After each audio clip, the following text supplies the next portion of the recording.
Hello and welcome to Your New Jersey. I'm Lisa Marie Falbo. On today's show, we'll learn about Cape May Mac and the upcoming programs in their community. We'll also hear how one New Jersey organization is educating citizens on Medicare Advantage. But first, Alzheimer's New Jersey is an organization dedicated to providing care and support for families impacted by Alzheimer's disease. Joining us now to tell about their mission is President and CEO Ken Zaentz. Ken, thank you so much for joining me. Oh, thank you for having me. It's always a pleasure.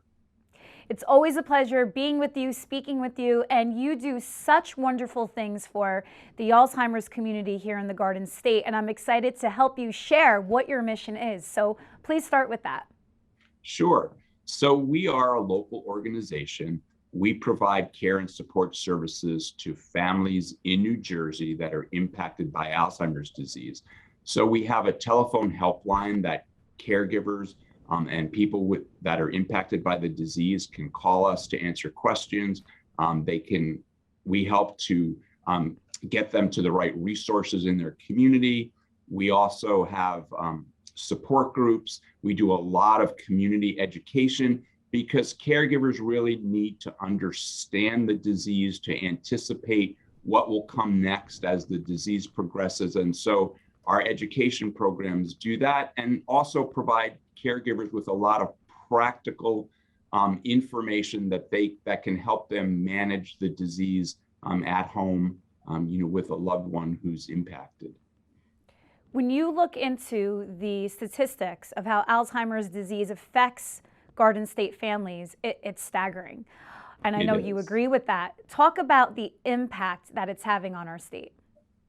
Well, New Jersey happens to be one of the states in the country with one of the highest populations of people over the age of 65, and that population is growing. Statistically, Alzheimer's disease impacts people over the age of 65.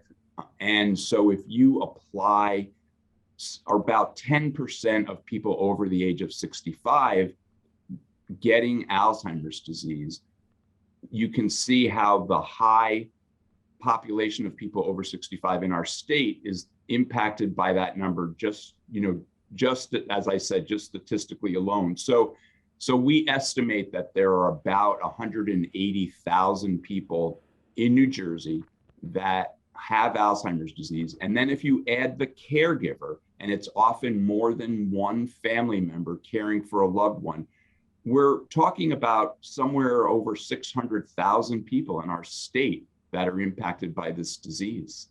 So it's a huge number. Yeah, it's harrowing. And I know that you do a lot with giving support to the caregiver, because that, I think, is the most important person in Alzheimer's care, having that 24/7 caregiver. But the caregiver needs caring, and I know you know the importance of that.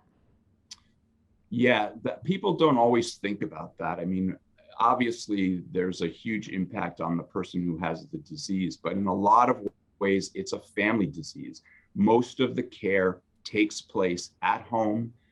The spouse, the well spouse, the daughter-in-law, much more than sons and son-in-laws. So it really does affect women in that way more than it affects men. But grandchildren, everyone is impacted.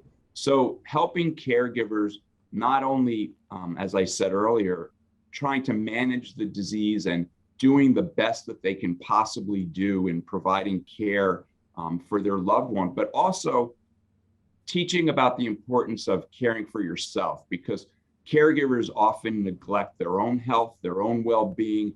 And unfortunately, the caregiver, anecdotally, can predecease the person with Alzheimer's disease because of stress-related illnesses like heart attack and stroke that are related to the stress of caregiving.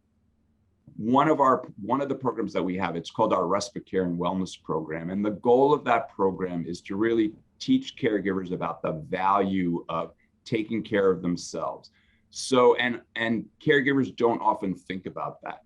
So the program provides education to caregivers about the importance of respite, or a time off from caregiving for their own health. And then we also have, through an application process and through the generosity of our donors, we have some dollars that are available that caregivers can apply for to assist them in accessing respite care services in the community. And, you know, what respite means for one caregiver is different than for another caregiver. So just getting that little bit of time off often does seem like a vacation. Well, the good news is we're back to in-person events, so fundraising can now go on as normal. You just had your successful gala, your whole walk series across the Garden State kicks off soon. So tell us about that. Sure. So yes, it was great to see people back in person. The gala was actually the first indoor in-person event that we have had since the beginning of 2020. I mean, I have jokingly said more than once that this is actually our 2020 gala that we're finally having in 2022. That's how many times we've postponed and canceled and changed, changed our plans. So it was great to start off again, people that we haven't seen in 2+ years, have their support and be in person and be able to have that successful event. And then for walks, we actually did have in-person walks last year on a limited way in the spring. And then in the fall, attendance was limited. There was still a lot of COVID concern then. And so I think this is the year that, to really help us start to move back to, to where we were. And I think it's also a way for people to come back together. I mean, the walks are definitely about fundraising, but they're also a really important connection for families.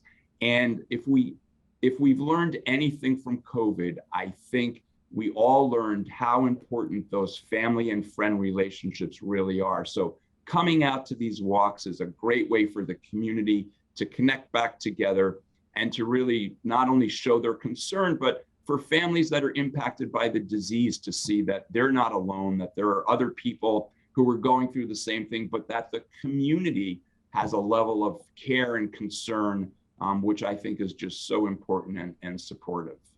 Ken, when and where are the walks? So our spring walks are right around the corner. The first one is Saturday, May 7th at beautiful Liberty State Park in Jersey City. And then we follow that on the 15th of May.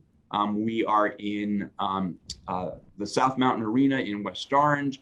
And then we have a little bit of a break and we start again in late September, right through October, with walks at Point Pleasant Beach, in Bridgewater, at Duke Island Park, and then finally at Bergen Community College in Paramus. So that takes us right through the fall. Where can people find out more about you, Alzheimer's New Jersey, and how to participate in a walk? Best place is on our website, which is alznj.org. Lots of information and resources, as well as how to get involved and particularly how to get involved in our spring walks, and it's not too late, and certainly in our fall walks as well. Ken, congratulations to you for navigating Alzheimer's New Jersey through COVID, coming back bigger and better than ever, and most importantly, being such an asset to caregivers all around the state. Well, thank you, Lisa. I mean, it's what we do. It's, it's our staff, it's our board, it's the commitment of so many volunteers and so many donors that, that makes this all possible. And of course, I always appreciate your giving us the opportunity to tell our story. So that really means a lot. Thank you. The National Park Service recently released an app called Travel with Tubman, a virtual tool to highlight 13 places of importance of Harriet Tubman's legacy. One of these locations is located right in Cape May, New Jersey. Here to tell us more is Susan Krysiak. Susan, thank you so much for joining us. Thank you, Lisa Marie. It's great to be here. Please tell our audience about this app and what location is in Cape May. Sure. This is something that we began researching in 2017, or before that, in fact. And not only Cape May MAC, which is Museums, Arts, and Culture, it's Cape May's leading cultural and heritage tourism organization. Not just ourselves. We did work with Center for Community Arts as well to research, which is a local nonprofit here in Cape May, to research these stories. And we discovered that Harriet Tubman was in fact here, which was something that we hadn't learned or hadn't known for until then. Barbara Dreyfus was the author of our tour. She is a wonderful writer and researcher and historian. She helped to establish that Harriet was in fact here in Cape May and what she did. And in doing this research, she put together this tour that we call the Underground Railroad Trolley Tour, and that we work with the Center for Community Arts with in partnership with them. We provide the trolley, we provide the tour guide, and Center for Community Arts helped author the tour itself. The tour has been super popular. It's one of those that we just cannot keep enough trolleys on the road to meet demand for, which is wonderful because these are stories that we have not been able to share before this. And it's been an explosion of interest in Harriet Tubman here in Cape May. So this Underground Railroad Trolley Tour was chosen by the National Park Service in their preparation to launch this app that is called Travel with Tubman. It's one of 13 sites or programs, or sites, I guess you'd say, up and down the East Coast that were, in fact, especially important to Harriet Tubman herself personally. It's also a symbolic number. I understand that Harriet went back to Maryland after her escape to freedom 13 times.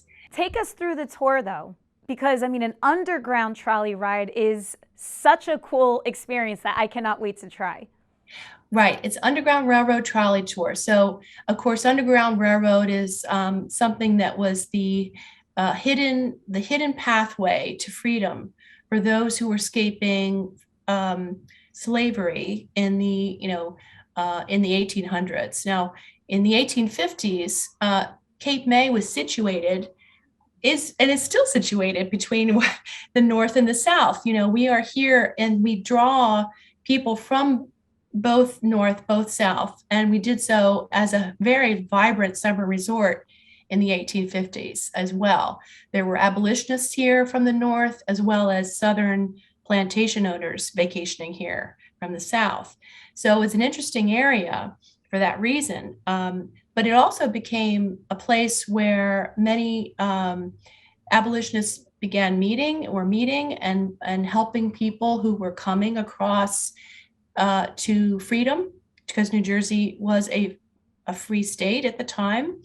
So during the 1850s, for example, one of the stories we tell on the tour is of 6 escaped freedom seekers who were escaping from slavery from Maryland. They found a boat and they were able to take the boat, launch it from Delaware. Delaware, unfortunately, was a slave state at that time. But they were attacked by people who were trying to keep them from escaping. And it was difficult. It was a struggle. They were hurt and injured, but they made it in their boat across the Delaware Bay and landed on the shore here in Cape May, in view, in fact, of the Cape May Lighthouse. The Cape May Lighthouse is an 1859 structure. It's been on since all that time, with only a couple of exceptions. So that was and when you think about that, it's almost a beacon to freedom for these 6 escaped men who were trying to cross the Delaware Bay in a small boat. You can imagine they were there in the struggle for their lives. They collapsed on the shore here. They struggled to stay alive. And in the morning, they discovered a captain of an oyster boat who eventually then took them to Philadelphia.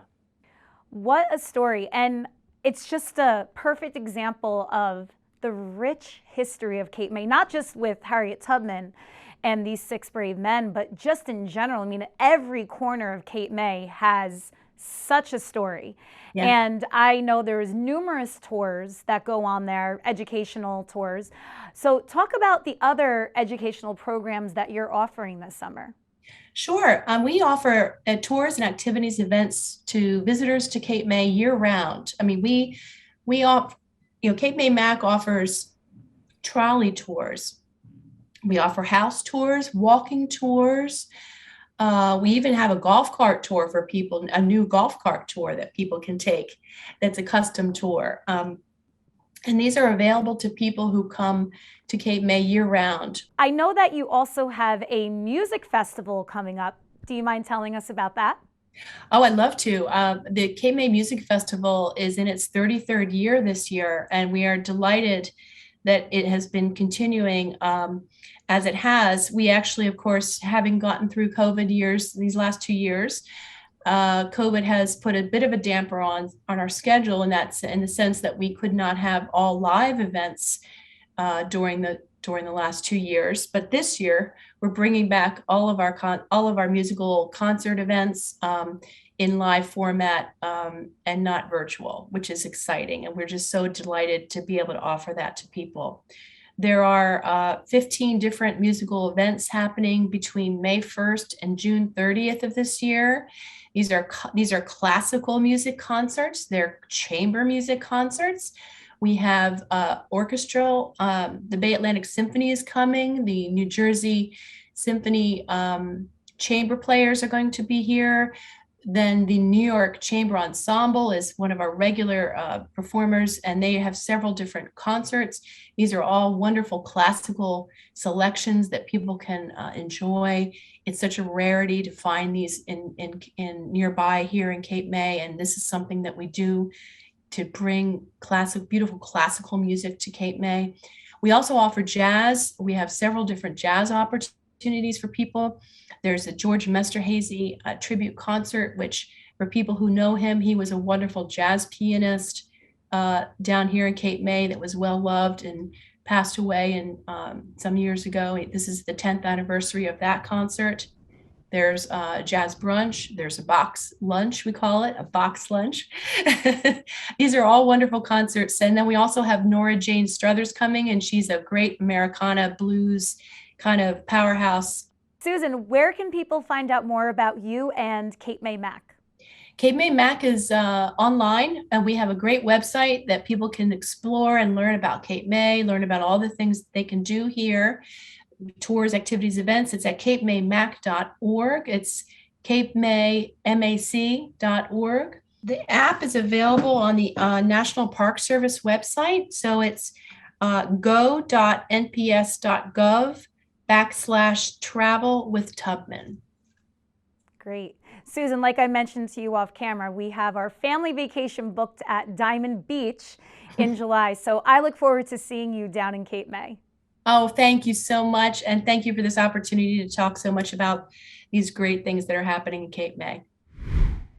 The Coalition for Medicare Choice is the nation's largest and most influential grassroots organization dedicated to preserving and strengthening Medicare Advantage. Its members include more than 2 million seniors and their families committed to communicating the benefits of MA and working with policymakers to protect it.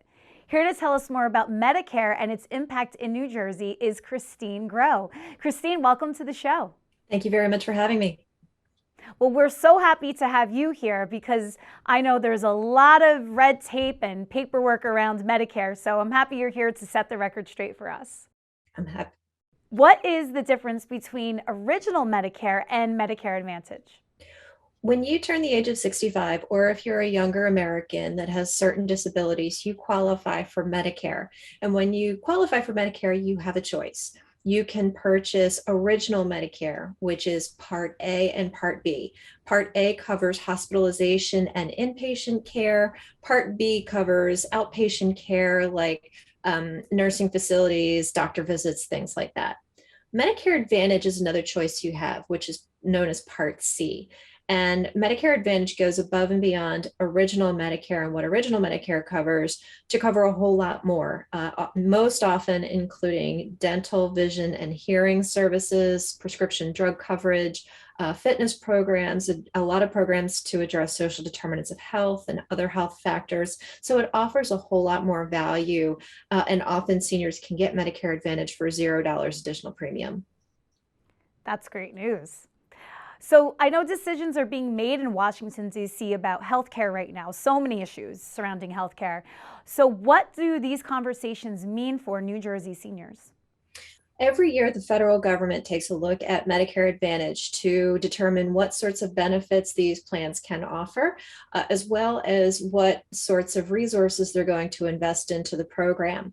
The program saves taxpayers a lot of money because private health insurance providers are negotiating lower costs with drug makers as well as with hospitals, healthcare systems, and doctors. Because it provides so much value, our coalition, the Coalition for Medicare Choices, wants the federal government to know that it should maintain its investments into Medicare Advantage, it should continue providing the flexibilities that we've seen during the pandemic, and that the Medicare Advantage program should be kept strong and stable for the seniors and the people with disabilities who rely on it.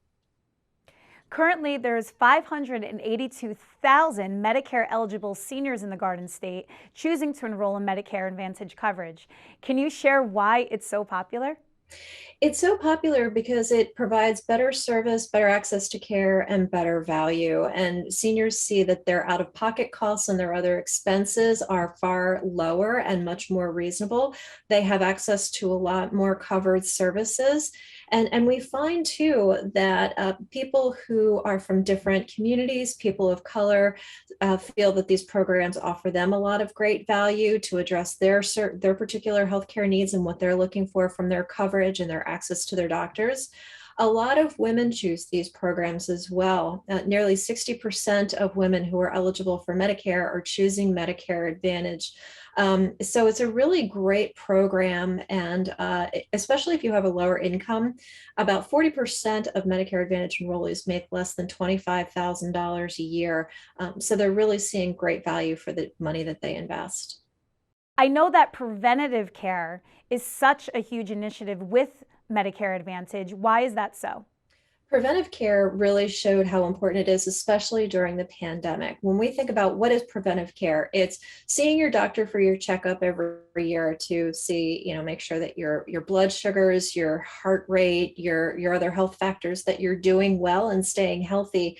And if you're not in your best health, you can intervene early and take steps to improve your health, whether it's a fitness program or a prescription drug or some other sort of intervention to get you to your healthiest before you need to get more serious care, before you need to be hospitalized, before something really unfortunate happens and you're really not well. Preventive care also includes things like vaccinations, and not just from COVID-19, flu vaccinations, shingle vaccinations, all of these vaccinations that keep you healthy and safe from all of these very serious illnesses that in particular can impact seniors most severely. How do Medicare Advantage subscribers get to know about this information? There are a lot of ways you can find out about Medicare Advantage. If you're looking to see whether Medicare Advantage is right for you, you can go to the federal government's website at medicare.gov. You can also call them at 1-800-MEDICARE and ask a lot of questions there. If you have a Medicare Advantage plan and you're wondering what it can do for you, you can call the number on your insurance card to just talk to your health insurance provider about, what sorts of services you're looking for, what you're thinking you could need, and anything else that it may offer that you might not know about today. What benefits do seniors like most about Medicare Advantage coverage? What they really appreciate about Medicare Advantage coverage are prescription drug coverage, as well as dental, vision, and hearing coverage.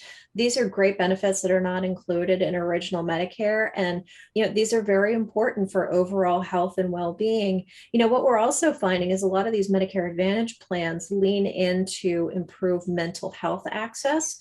And certainly during the pandemic, we saw a lot of seniors who were looking for additional mental health services, maybe some services to help them with loneliness that they might be experiencing. These Medicare Advantage plans have known for some time that healthy people also mean that we have to keep the mind healthy. So they've done a lot to provide connection, community services, outreach services, and other forms of mental health care access so that seniors can stay healthier longer. So important, especially like you said, during these times. For folks watching at home, what can they do to tell their lawmakers to support important healthcare programs like Medicare Advantage? This is such an important time for our lawmakers in Washington to know how important Medicare Advantage is, and we would love it if you would visit our coalition, the Coalition for Medicare Choices, at medicarechoices.org. Well, I have two grandparents watching this right now. They are 89 and 93 years old, so I know they appreciate everything you are doing to advocate for Medicare because they rely on so many of these services. So I thank you too for joining me here today. Thank you so much for having me. Thank you for joining me on Your New Jersey. I'm Lisa Marie Falbo. We'll see you back here next week.